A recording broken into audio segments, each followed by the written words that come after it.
हाँ तो फिर भरपूर स्वागत बा आप सभी के भाई भोजपुरिया यूट्यूब चैनल में।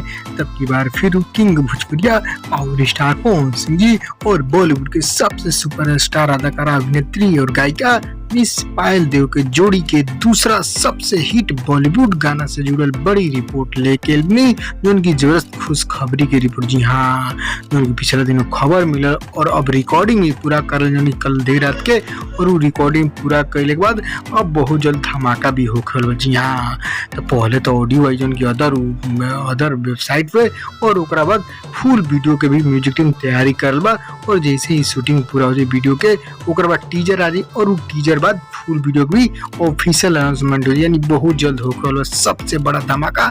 लगातार दूसरा बॉलीवुड गाना पवन पायल के जोड़ी के। जी हाँ, पवन सिंह जी कहल तीसरा बॉलीवुड गाना है। पहला है कमरिया हिला रही है, दूसरा बबनी तेरे रंग में, दोनों की दूसरा म्यूजिक टीम, और ये तीसरा है लेकिन पवन पायल के जोड़ी के दूसरा गाना सबसे बवाल साबित हो गल बा।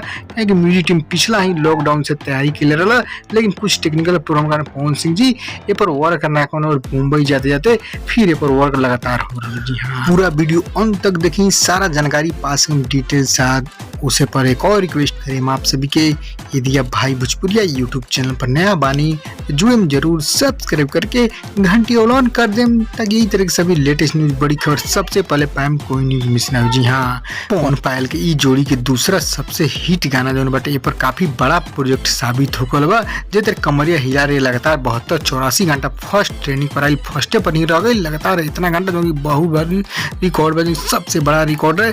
और फिर इहो गाना भी म्यूजिक टीम यही तरह उम्मीद लगे बा इहो काफी हिट जाए वाला बा। जी हाँ, कहीं सालों के मेहनत बा तो कुछ अलग गजब रंग लेबे करी।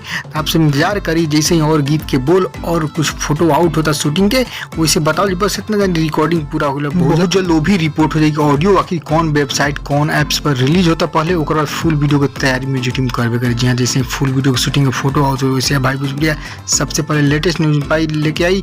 आपसे नया खबर कैसा लगल, खबर जरूर पसंद पड़े, लाइक करें शेयर करें, सभी फैंस इंतजार कितना करता नहीं जरूर बताएं कमेंट करके।